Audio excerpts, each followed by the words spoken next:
Okay, so we're back on Volume 6, reading through the Portable Jung. Editor's Introduction. The Scholar Physician, First Period, 1900s to 1907. Collected Works, Volume 1, Psychiatric Studies, Volume 2, Experimental Researches. December 10th, 1990, the 25-year-old Carl Jung assumed his post as first assistant physician at the Bergshölzli Psychiatric Clinic in Zurich under Eugene Buehler, whom he recognized gratefully all of his life as the first of his only two teachers, Pierre Janet, at the Seputer in Paris, with whom he studied for a term in 1902, being the second. Under Buehler,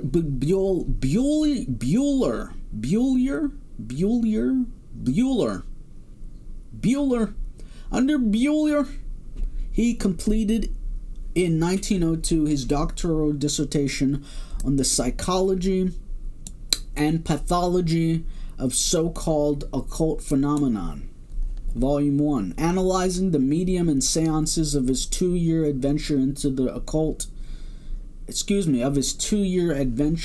occult with a review of earlier published studies of somnambulism, hysterical epilepsy, amnesia, and other related twilight states. Let me know if you want me to go into this on the channel. And what is here remarkable is that already in his earliest work, there appear at least 5 major themes that were to recur as leitmotifs through all of Jung's later thinking. The first is the autonomy of unconscious contents.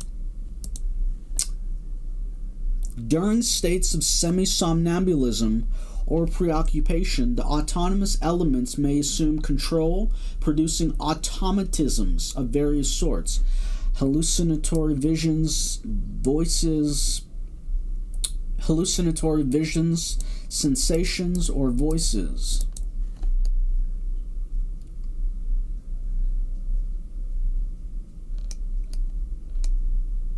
Which may be interpreted as spirits, automatic movements, writing, etc. If the composition of such autonomous complex becomes in the course of time reinforced, a second unconscious personality can be built up, which can then, under releasing conditions, take over. In the case of his medium, Jung was able to identify in her recent experiences the sources of many of her fantasies, noting that even normally in adolescence, which is the future ego complex, is being formed, analogous splittings occur. Okay, so what was this paragraph?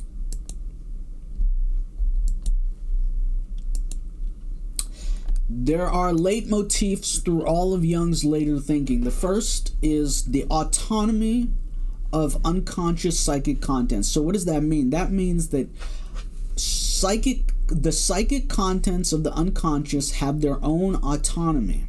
Let me repeat that. The psychic contents of an unconscious or the unconscious has their own autonomy. And the example of this was during states of semi-somnambulistic or preoccupation. Such autonomous elements may assume control, producing automatisms of various sorts, hallucinatory visions, sensations, or voices. And they can be interpreted as spirits, or they may in fact be spirits. But that is the distinction between viewing it from a psychological lens versus any other lens. Jung specifically keeps this domiciled within a specific point of reference, and that's to view this from the perspective of analytical psychology, from the perspective of psychology. We go out of our way to step outside of those bounds when we say that we know what those hallucinatory visions, sensations, or voices are. Does that make sense? As a science, these are relegated to perturbations of the psyche. So we're defining and framing these automatisms as hallucinatory visions, as sensations, as voices, not as the thing in of themselves, which would be the claim of them being spirits, trance states, reaching out from the beyond. Continuing, if the composition of such an autonomous complex becomes, in the course of time, reinforced,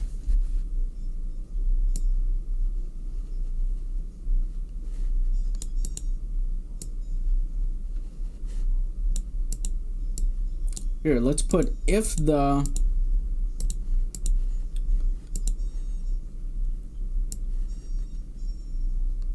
autonomous complex becomes reinforced, a second unconscious personality can be built up.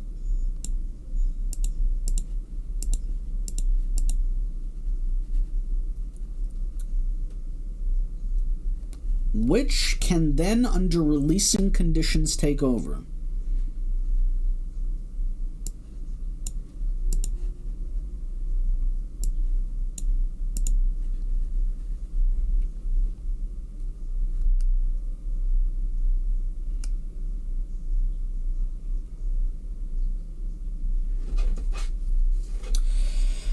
Jung was able to identify in her recent experiences the sources of her many fantasies, noting that even normally in adolescence, which is when the future ego complex is being formed, analogous splittings occur. So in adolescence, which is when the future ego complex is being formed, so he's saying adolescence is, this is DevPsych, doubling back to DevPsych, developmental psychology. Adolescence, when the future ego complex is being formed, analogous splittings occur. That's all I can say on that for that moment. Continuing, and this enabled him to put forward a second idea destined to remain fundamental in his thinking, namely of such a psychological disturbance as having teleological significance.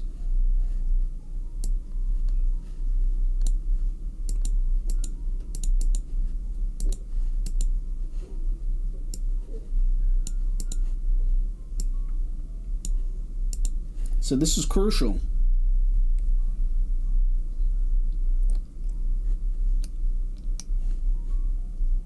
The unconscious psychic contents in your psyche, the psyche of man, unconscious psychic contents have autonomy. To what end? We will explore further in the works of Carl Jung. That's the first, autonomy of unconscious psychic contents.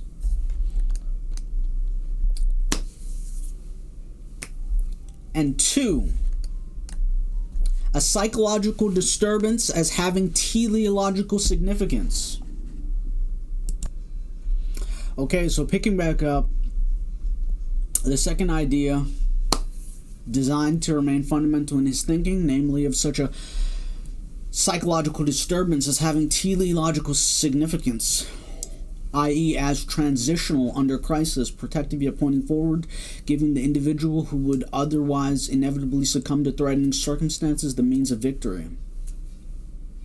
So that's important. I don't think we can go into it anymore. A third and fourth point demonstrated in this paper were not only that the unconscious is a carrier of memories.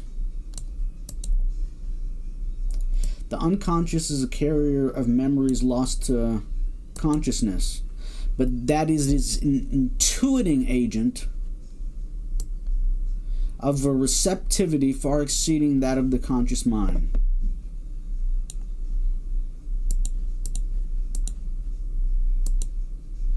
Okay, so let's sit with that for a minute.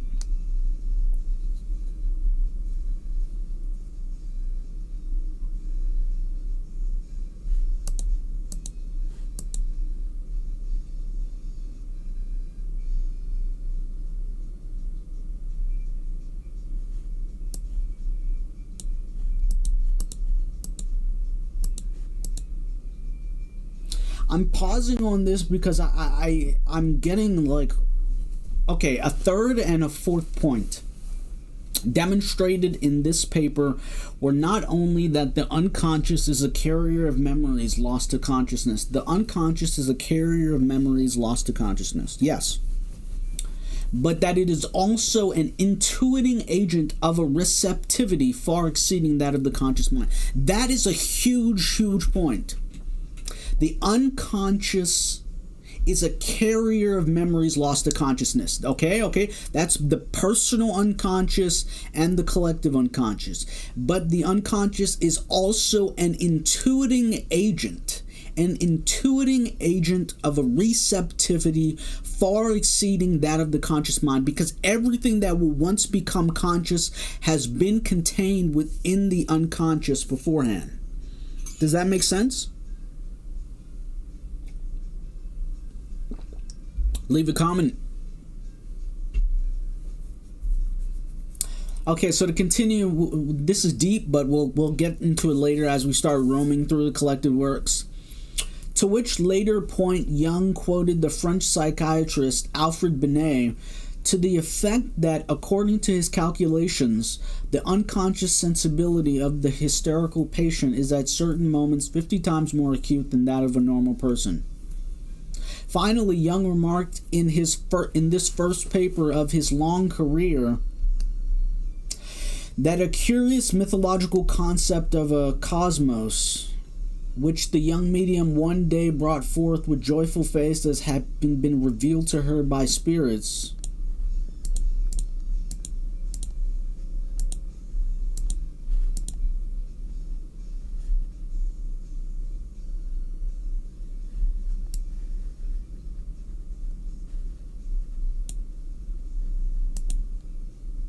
finally, Jung remarked that a curious mythological concept of the cosmos. What mythological concept of the cosmos?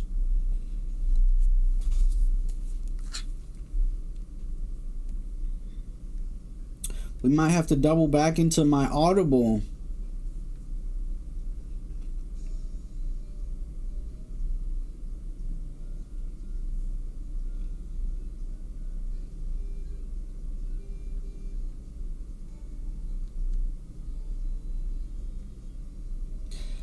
The Origins and History of Consciousness by Erich Neumann. Curious mythological concept of the cosmos.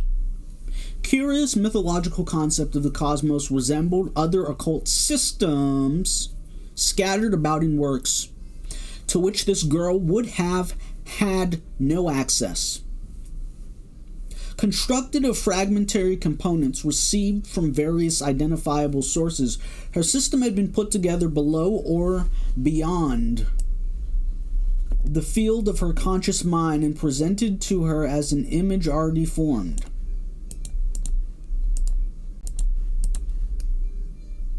Jung's conclusion, to be developed in his later writings, was that inherent in the human psyche there is a patterning force.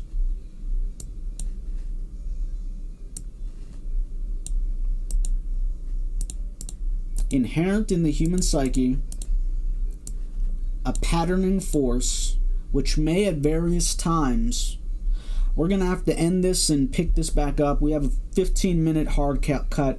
I'll see you in point 03, or excuse me, point 03 or point 04. Thank you.